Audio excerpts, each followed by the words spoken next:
In The Retirement Spy, Duncan interviews artist Doug Foltz about his transition from a corporate career to pursuing art full-time in retirement. Doug shares his journey of discovering his passion for painting, the evolution of artistic style, and the importance of overcoming fear in the creative expression. He emphasizes the joy of plein art painting and the influence of childhood experiences on his work. The conversation also explores broader artistic expressions and the opportunities retirement provides for self-discovery and creativity. In this conversation, Doug shares his artistic journey, discussing the challenges of painting, the importance of knowing when a piece is finished, and the balance of art and business. He emphasizes the emotional value of art, the impact of digital marketing, and the significance of legacy. Doug also offers advice for aspiring artists, highlighting the need for hard work and self-fulfillment while also reflecting on mortality and the importance of living fully in retirement. Welcome to this week's episode of The Retirement Spy, where we share experiences and a collaborative platform for those entering phase 2 of life and are ready to embrace this chapter with gusto and an attitude of carpe diem. You can find out more about us at www.theretirementspy.com or send us ideas and topics to an email at info@theretirementspy.com. Today, we're happy to have my friend and artist, Doug Foltz, to discuss an evolving retirement path into art from the corporate world. Doug, welcome to the show today. Thank you, Duncan. Happy to be here. Good to see you again, even though it's only digitally for right now. The questions we're going to explore today are taking a shift from one's previous career to retirement and the initial decisions to pursue art seriously in this topic matter. So let's talk about the pivot. Let's talk about what you do now before retirement and how is that career influencing or contrasting with the path that you're thinking in retirement as an artist? Yeah, I don't know, Duncan, if I'm actually before retirement now or after retirement. For me, that line has become a little blurry, which I actually is one of the things that I planned and worked hard to make happen. But I began my professional life as an architect out of Auburn and found out pretty early on that the length of time between creative conception and actually making something happen was too long for me. So I began exploring a lot of other types of design and visual communication and brand management and so forth, and spent 45 years, doing the typical 50, 60-hour work week kind of stuff, being successful in that range. But I also had been painting and drawing since childhood, since I was a little kid, and had always done that for my own enjoyment because it turned me on and it gave me something back. And then probably about 25, I was in the right place at the right time, and somebody wanted to buy some pieces I'd been playing around with, and that launched a career of painting for money. When I always said that when the income from the artwork got level with the income from the day job, I'd make the jump. And that's sort of what's happened now. Although I still do a little bit of consulting in the corporate world, I'm 90% into what I know I'm going to be doing for the rest of my life. That's so exciting. And I remember years ago when you did that, you had told me that the goal was as soon as the art income surpasses the day job, that's when the change happens. Question, and this is for our audience who are contemplating retirement. You've had the chance to kind of dip your toe on both sides of the world, so to speak. When you contemplate retirement or did contemplate retirement, what did you imagine your life would look like? And how does the reality of your trial run in retirement compare with that vision? I think probably my early vision of what retirement was what it is for most people, working, doing who knows what every day, and spending a lot more time with my wife and family than I was at the time. And to be honest, it hasn't worked out that way at all. What my retirement has become is actually running another business, but doing it on something that I'd be doing even if I wasn't getting paid for it anyway. I mean, I go into a studio every day. I get to work and paint. I get to work with creative people. That's by design, and I'm happy it's turned out that way. I do still get to spend a lot more time with my wife than I did before, but it's the payoff is big for me. It's been big. Tell me about the catalyst here. What specific moment, event, or feeling made you say, I'm not going to just do art, I'm going to do it professionally? Well, I think the first one was when I realized somebody was willing to pay me something for it. Far and away, my best day as a painter was the day I started focusing on the verb painting, not the noun. And I was very fortunate in that I had a successful career in other ways, and I didn't need the income from painting to continue my lifestyle. And when I began focusing on doing it for myself and doing what I wanted to do and painting to what I wanted to do rather than what would sell, and realized that people still liked that and wanted that was a bit of a light bulb for me. That meant that I didn't have to go out there and change who I was to please somebody else, that I could continue to be who I was and push that in my art, bring that out in my art, and still be successful with it. I know there's a fine line between the purity of art and the commercialism of art. And has Mm. that impacted you one way or the other? I know you're doing what you love, and I love your artwork. For the audience here, we have one of Doug's paintings right above our bed in our master bedroom that we absolutely love. But is there, and I know this is a question for every artist, when you're not wanting to be a commercial artist, but yet you're trying to preserve your artistic talent, and they can conflict, can't they? Yeah, certainly they can. And part of that for me is this difference of moving from craft to art. Any artist, I don't care whether you're a visual artist, a musician, a chef, a writer, you have to work hard every day to master your craft, to play your scales, to understand the math and what goes on with painting. But if you can get that down to where that becomes second nature, and you begin thinking, listening to the musicians around you, or painting from what's inside you rather than what you think other people want, that's when you make the shift to art. And for me, that was a big moment. Or those were that wasn't a moment; it was an evolution where really began to realize that those times when I was out there trying to please somebody else, when I was getting, wasn't quite over my head, wasn't stretching myself a little bit, but putting out there what I know galleries or people wanted, that was generally not my best stuff. My best stuff was when I didn't care about all that, put my stuff out there, and then people began to appreciate it for what it was. I feel like I'm teasing the audience. Here we are talking about art and how great your art is, and I haven't even talked about your style and the evolution of your style. So tell the audience about your current artistic style and how it evolved since you first picked up a brush. Yeah, I was born in South Miami, the Upper Florida Keys. I now live in the Florida Panhandle and have spent the most joyous moments of my life in wet, salty places, and so that's what I paint. Painting is a great way for me to travel. What was it, the old Moody Blues song? Thinking is the best way to travel. For me, I travel when I paint. So I spend a lot of time in marshes. I spend a lot of time on islands, a lot of time in boats, and that's the subject matter that I paint. I also tend to paint. I paint the natural world. I'm a big conservationist, and I think we have one planet here, and I think we need to do all we can to connect with it and conserve with it. And I spend an awful lot of time and energy giving artwork to conservation oriented groups. I spend an awful lot of time working for those kinds of organizations. And so I try to bring that out in my painting. I tend to paint very large, 4, 5, 6-foot pieces, and they're probably most often referred to as interpretive, which means they're representational, but they're not. They're a little loose in places. I care much more about painting the way a place makes me feel than what it looks like. And when I can get those two things working together, it can make somebody else feel something about that place.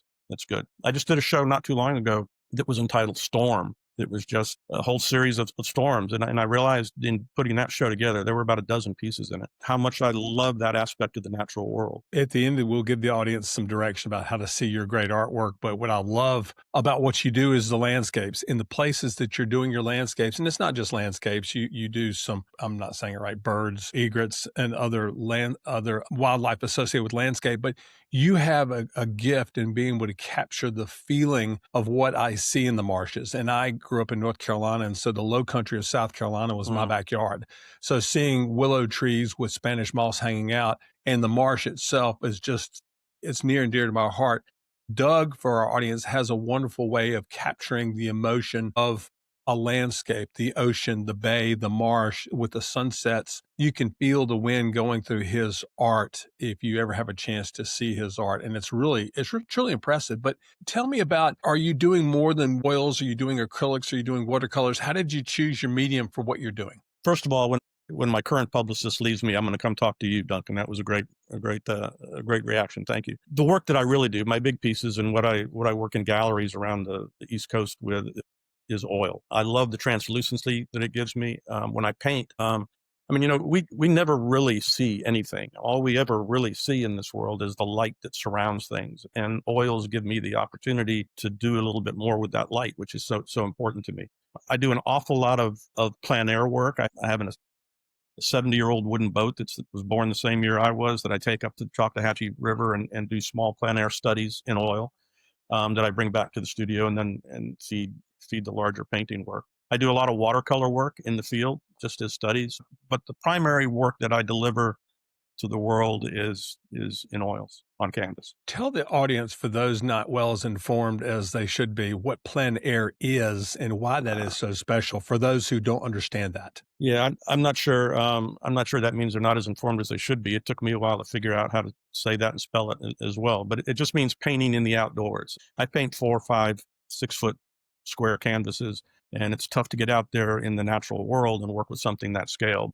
What you can do is work with small pieces and small studies. And there is if you're painting to learn something, and if you're painting to connect with the natural world, and in some cases with yourself, there's no, yes, you can do that in a studio, you can do that in a gallery, but there's no better place to do that than standing knee deep in the low country marsh, You know, painting what you feel. you're having to plan your time though. Obviously, you're not going to go out in a squall to do your plein air. So it's early mornings, late afternoons, calm weather. When you're setting up a plein air and going out there, even to do your studies, it's really a focus, as you said, of light and trying to pick out when that light is for the subject matter you're painting. Is that Yeah, represent it well? absolutely. It's all the above. And interestingly, we talk about shifting from the corporate world to the where every minute of every day was planned and recorded. It's not as doing what I do now in post semi-retirement. There's still a lot of that for me because I interact so much with the natural world. And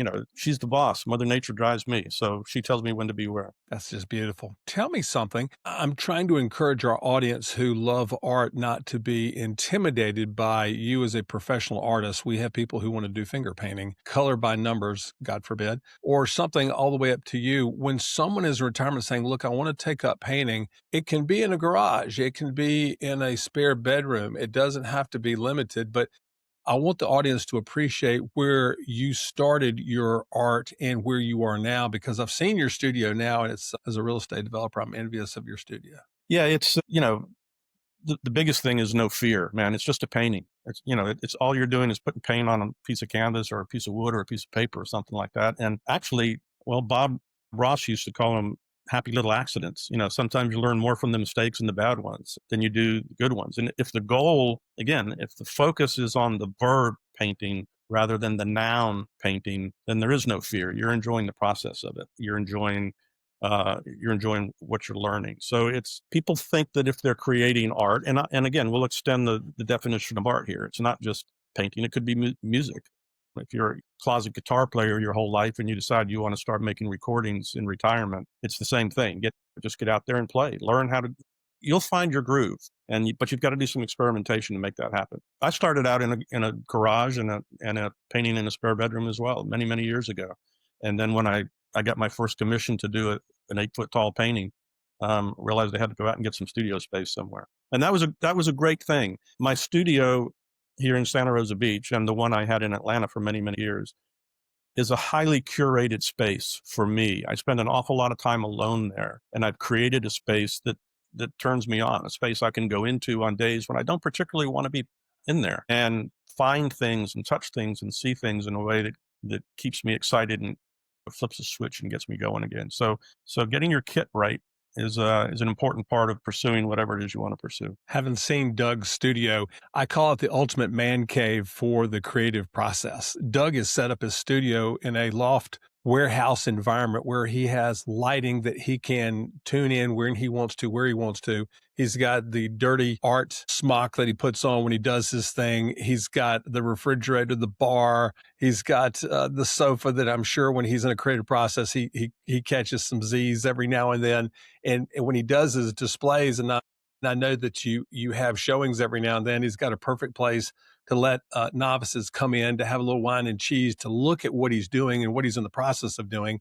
And it really is, it's the ultimate man cave for the artist, the way I would envision it if I was a painter. It's a great place, and as I say, that's been intentional. That wasn't happenstance. And it is a great place to have people in. You were asking about fear of failure. One of the great things about children's art is that they have no fear of failure. And I've got friends whose young kids come in, and I'll give them canvases and paint and let them set up in a corner and watch them go to town with stuff. And that's, to be able to do that in my studio is important to me. And it's important to, I think, it inspires me to see the way they go after their art. So that's a good thing. So interesting. You mentioned about children, influences, mentors. Tell me, are there specific artists, either contemporary, historical, have influenced your work, or where you found your groove in doing what you're doing now? Man, there's hundreds of them, I think, probably. My father was a hobbyist painter, and I have great memories of standing next to him as a little kid, big guy, big canvas, little canvas. And so a lot of what I learned, both about love for the natural environment and about painting, came from him. But in terms of people whose names you would probably know, well, and you may not know, but there's a whole group of people called the Florida Highwaymen, which were a series of primarily African American unstudied painters who painted on pieces of wood and sold them by the side of the road and painted wonderful Florida scenes, that have kind of turned me on as a kid. I think they were probably painting back in the early '50s. A couple of them are still around. Winslow Homer is somebody I love, again because of what he painted and his appreciation for how he used his art to bring his love of the natural world to an audience. So certainly like him as well. But man, there's a ton of them. I like. There are a lot of abstract artists that are totally abstract that just paint feelings that I love. The piece behind me on the wall you can't see the whole thing, but it's an absolute, just a painting of a feeling, has totally abstract. And that was an exploration of mine that You know, hangs here in my home. you said something that really touched me, the lack of fear by children and Mm, how they can be so expressive. One of the favorite, we don't have an original because we can't afford it, but Alexandra Nikita, when she yeah. was not even 10 years old, was producing works of art that today are worth hundreds of thousands of dollars. And we have Hmm. a lithograph from her, and just was amazed at what you can see as the child in her when she painted this at 10 years old, and how that lack of fear created her own style that was absolutely amazing. And that art form, and to your point, the children, if we could tell everybody who's retiree, don't be afraid, be a child and do that, it makes all the difference in the world, I think. That may be a good mantra overall. When we're young, we learn at kids, we learn at such an incredible rate. We learn much more faster and much more cleanly than we ever do as adults. And what we do then as we grow up and get into the corporate world and the rest of our lives is we spend a lot of time learning things that get in the way of the stuff that was natural for us as a child. So part of making that pivot and coming back into exploring yourself and your world more may be unlearning a lot of what that midlife and corporate life laid upon you, and getting back in touch with some of the things that were important to you as a much younger person. You probably know this, and I'm asking the question just out of naivete. If someone wants to pick up painting in retirement, I am sure there are plenty of courses, local art colonies. There are places where you can develop your craft. And I imagine there are resources to go to find those. I'm not going to say it right. Atelier, artist atelier. There are Sure. places where artists can come together to be mentoring each other, but also have a collaborative platform. How does someone in retirement even begin to find those places other than Google? Well, I mean, Google's a great place to start. I've spent most of my adult life and most of my professional life as an artist in Atlanta and in Santa Rosa Beach down here in Northwest Florida, and have served on the board of directors of two places. One is the Hambidge Creative Residency Program up in North Georgia, which is a 600-acre pristine Appalachian preserve with a number of historically registered small cabins on it that brings creatives in from all over the world to find the peace and the quiet that they need to pursue whatever their work is: science, art, writing, a lot of things. Down here in Santa Rosa Beach, I'm also on the board of directors of the Cultural Arts Alliance down here, which is we're a group that promotes the arts in all manner of things down here. Our biggest event that people know us for is the 38 Songwriters Festival, which goes off just in a few weeks in January. But both of those organizations and the reason I spend my time and energy and money with those organizations is that they bring the promise of what art is to the world in a lot of different ways. The arts, not art alone, but the arts in general. They've been around in every civilization since the beginning of time. There's been song, and there's children learn to sing before they speak. They dance before they walk. There's an innate aspect of self-expression in art that's present in all of us. And those organizations and others like them really help people bring that out and offer all sorts of educational opportunities for it. So yeah, I'd probably go to Google, but I'd search, art, the Art Conservancy I would search art classes are probably going to put you in touch with some of those people, depending on where you live. We mentioned the word art, and I'm so glad you brought it up. We're focusing on your medium of landscapes and oils, but art is music, art is sculpting, art is so many different other facets. And in the retirement spy here, we're talking about what to do in retirement. And when we say art, we are now focused on you and what you're doing, but it's such a broader brushstroke, not to use the pun intendedly here, for other people to explore what they want to do that's creative, not just in painting. Yeah, I think we spend, if we're fortunate, we get to spend this in our professional life, in our corporate lives as well. If we're not that fortunate, you spend an awful lot of time putting things out there that are making a business successful or driving something else that don't mean as much to you. And the opportunity you get in retirement is to return, just like the kids expression that we were talking about, to return to what it is that's important to you and spending time and energy getting that out there into the world.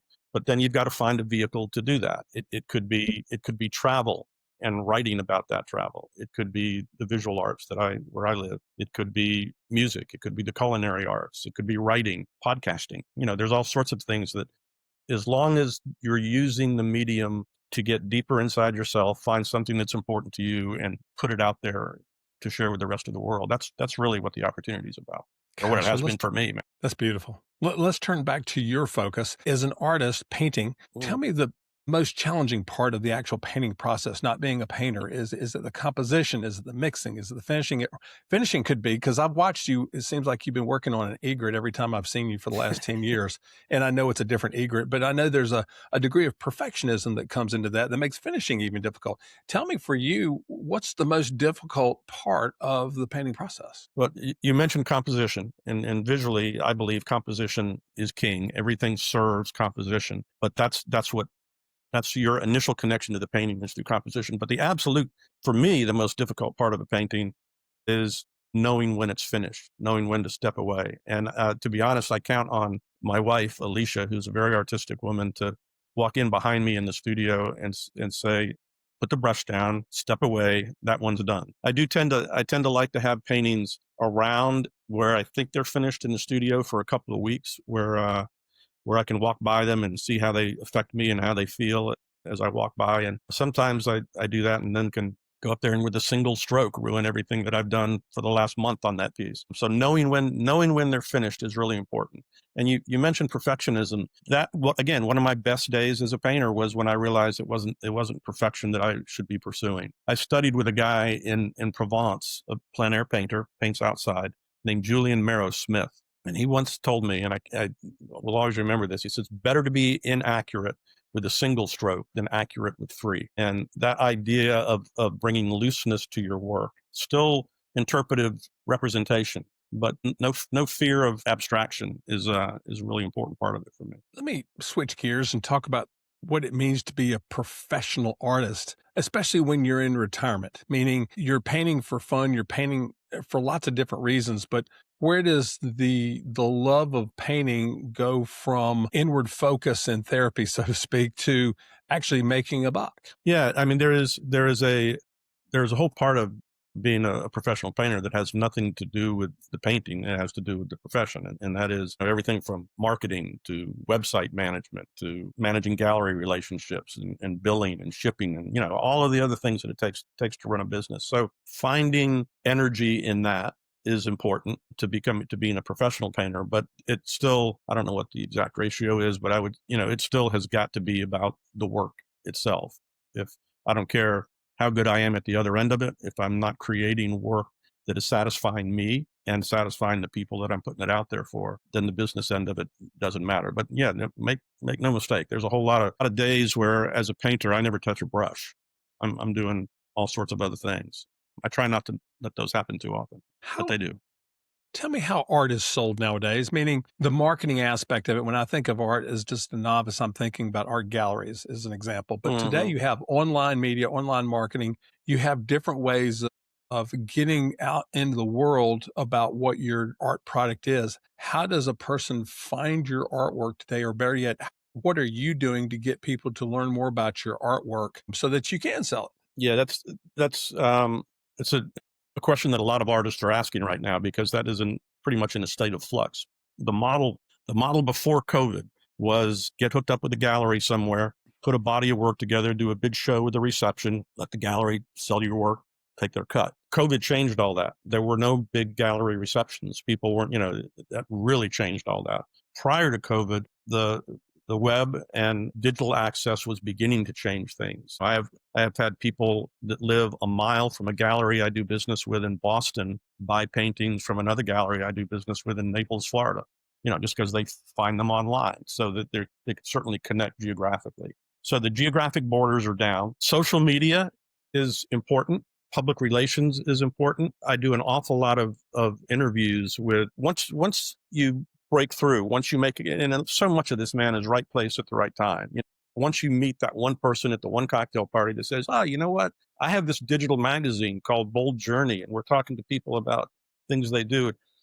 I'd like to do an interview with you on that. And then that gets a little bit of publicity, and that gets a little more. And as much as I made it sound altruistic with my work with nonprofit organizations that support the arts, and it is, because if I didn't believe in what they did, I wouldn't be doing it.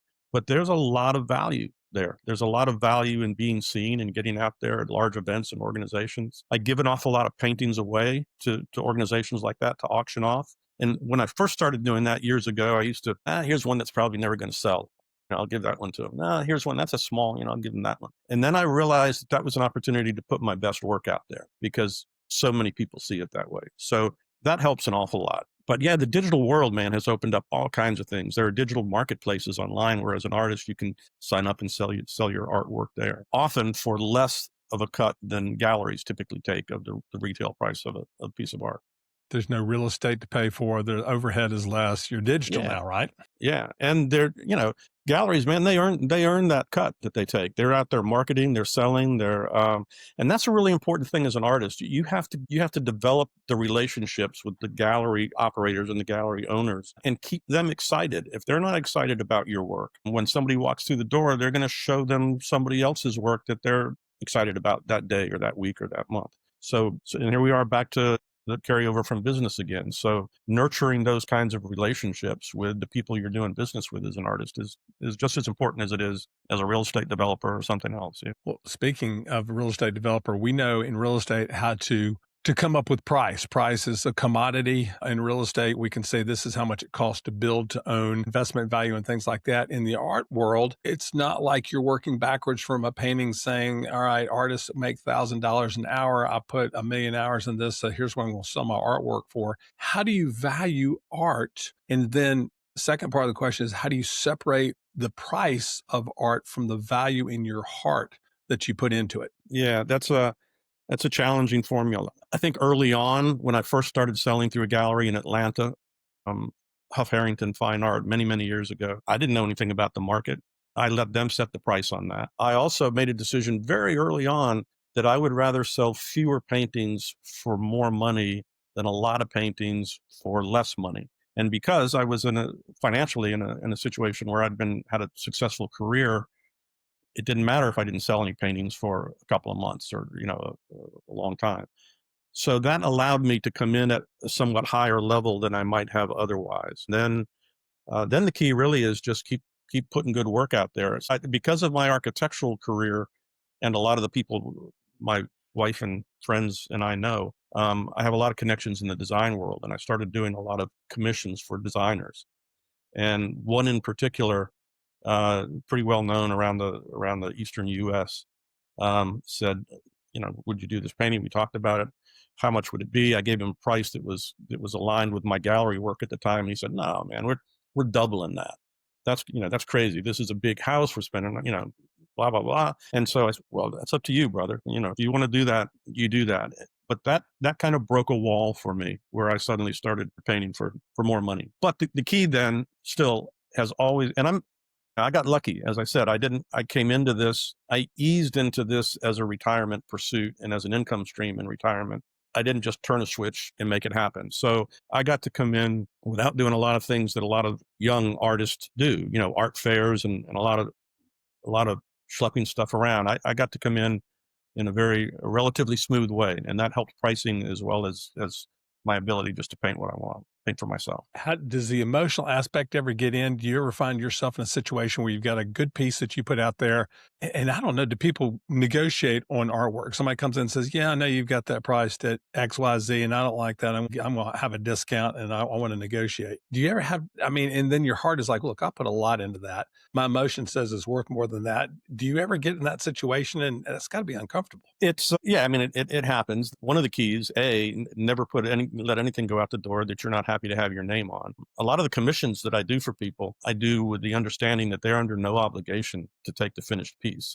We'll talk, we'll figure out what the piece needs to be, and we'll point to things, and I'll create something for you. But in the end, the last thing I want is something hanging on your wall that you spend a lot of money on with my name on it that you walk by and it doesn't make you just as pleased as you can be every day. So never put anything out there that you're not pleased about is one thing. The discounting thing, that has become big in recent years. I would say in the last 5 years or so, people looking for discounts. That was a COVID thing for a while. I'm not sure if it was just coincidental that it drove it that way. But one of the fortunate things about doing gallery work is that under working agreement with all my galleries, I can't change pricing. I can't discount things that they're not, I have to sell direct at the same price they'd buy from a gallery. Otherwise, the galleries have no impetus to represent me or work on it at all. And you try really hard to be sure that the pieces selling in New Orleans are selling for the same price that they are in Atlanta or somewhere else, so that there's some consistency there. But yeah, pricing, right, that's part of the business end of it. Pricing management end of it is always a thing. Yeah, you get a little pissed off when, people say, boy, my kid could paint that and you want that much money for it? Well, man, if your kid can paint it, A, get your kid out there in the market and, or B, use your kid's painting. Most of the time that doesn't happen for me. I feel good about that. Well, not for what you do. If you were an abstract painter doing other things like that, the idea of my kid can do this, you're like, all right, well, that's Nah, subject to interpretation, right? yeah, I guess. But again, man, the driver in every one of these decisions is doing it for yourself, not for somebody else. Paint what you want to paint. Play the music that turns you on. Travel the places you want to travel to. Put good stuff out there in the world, and the world will take care of you. And that's always been a philosophy of mine. This is an interesting question because it's a balance between work, time, and pressure. Do you feel more pressure as an artist in retirement to do your work than you did on your former job? In other words, how do you manage productivity without a boss or a set schedule? Yeah, the freedom of managing your own schedule is important. When it feels good, it feels good. When it does, I intentionally don't have many electronics in my studios because sometimes those days when I just don't feel like painting, all I have to do is get to my studio. It's 8 minutes from my house. And then I stand there and then I got nothing to do. Let's throw some paint over here or break out something. And once you get the groove going, that's good. There is a word I learned or a process I learned in architecture school called charrette, being on a charrette, which literally means cart. And during the Beaux-Arts movement in Paris, at the end of a project, they would come around with a big cart and collect everybody's designs, and charrette meant cart. So that was the cart. And what that means is that sometimes you have to totally immerse yourself, like that big push just before the project is done. Done 2 all-nighters in a row, you haven't been home to shower, and you're pushing. That kind of immersion is important, I find, in painting. So I do sometimes intentionally try to set myself up for binges like that, and they tend to produce. They tend to give good things. That's when the creativity comes out because the drive is there. You're in the zone, so to speak, to use an athletic analogy. Yeah, man, pressure's good stuff. Without pressure, we get lazy. Absolutely. What recommendation would you give to those approaching retirement as they want to take on art as a passion, art being, as we said, music, painting, sculpting, whatever it is? What's the advice you'd have when they're going to take this seriously? What's the advice you'd give them? I'm tired of me saying this now, but probably the two key things are no fear and do it for yourself. Be sure that you're enjoying the act of whatever it is that you're doing, and be sure that you're growing. Be sure that you're learning something every day, that you're progressing somehow. The other is work at it, man. This isn't, you got to work at this just like you do staying in shape physically. It's how you do. Work at it like your golf game. I'm an avid fly fisherman. I travel with a bunch of buddies and we fish everywhere.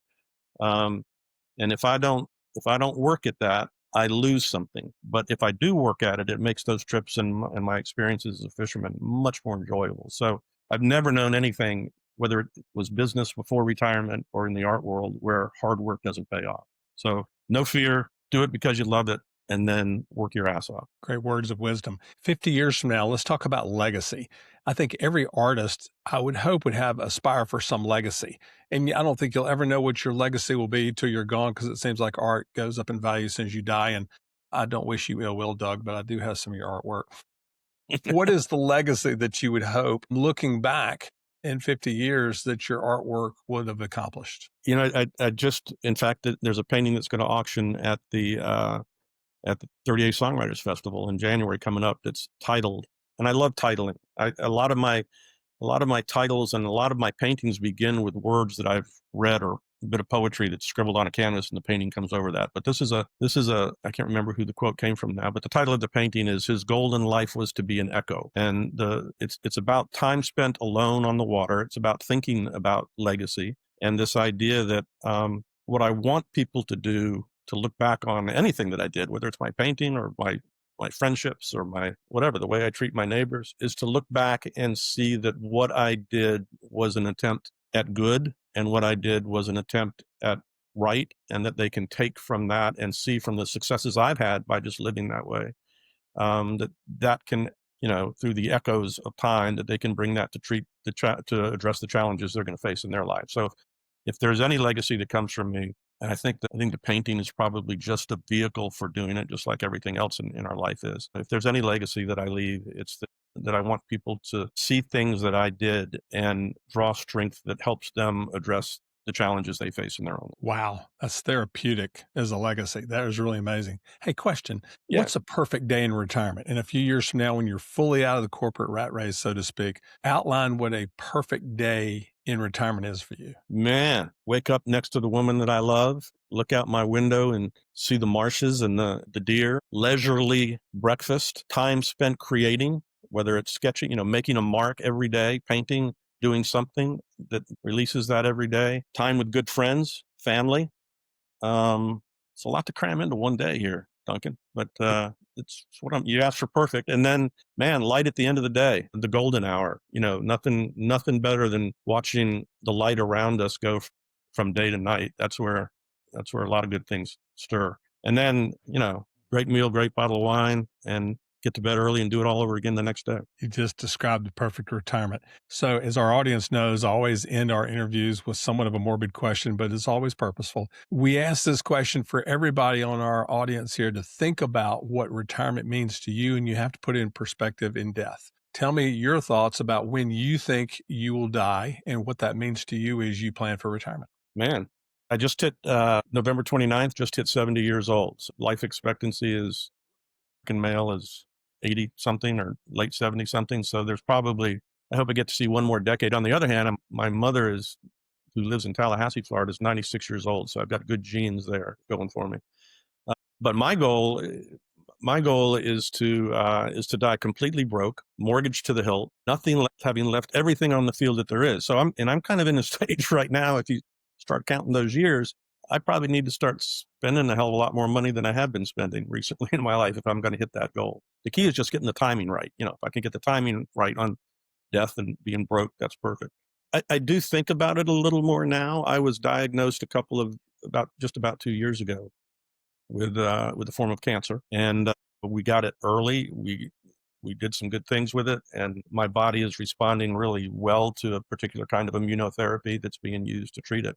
So I'm moving into a phase now after 2 years of what they call, was just sort of a watch phase, where I get cameraed and scoped and looked at and so forth about every 6 months. But yeah, that when you hear the C word from your doctor, that changes the way you begin to think about life expectancy. And I began to read more. Not just about the medical conditions, but I began to read more and think more and meditate more on finding peace in this cycle that we're all going to do it, man. So you got to get comfortable with the fact that one of us, my wife or I, are going to spend a little bit of time alone, and I sure hope she goes first, not because I want to live longer, but because when you lose somebody you love, it's a little bit of you dies there. So whoever lives longer has to die twice, and I hope in this case that's me for her sake. But Yeah, man, it's time's limited. We're on this planet for just a short while, brother. You better, it's just an instant. You better grab everything you can while you can. Great words to wisdom, Doug Foltz. Doug, the people in the art community really will want to know more about your artwork. How can they find you, either website, Instagram, social media? How do they find out more about you and your art? All the above. I call my business Salt Crust Studios. And I can tell you a long story about why that name. Acquiring a salt crust at the end of a good day is a good thing. But saltcruststudios.com, dougfoltz.com websites. Actually, it's both the same website. All over Instagram and social media. If they just Google Doug Foltz, they'll find a lot of my work. Social media is probably more up to date than the website is continually, but it's out there and represented in a variety of galleries around the Southeast. But just certainly the web and Google is a great place to start. Doug Foltz, And thank you. if any of them are ever in Santa Rosa Beach, man, I've got a guest room, and you don't have to wait for a big party. I do a party every month in the studio, but we don't have to wait for a party. Studio visits are welcome anytime. Doug, this is great. Thank you so much for your time today. Everybody, Foltz, Doug Foltz, Foltz, to make sure you can find him and his wonderful artwork. Doug, thank you so much. Thank you, brother. Nice to talk to you.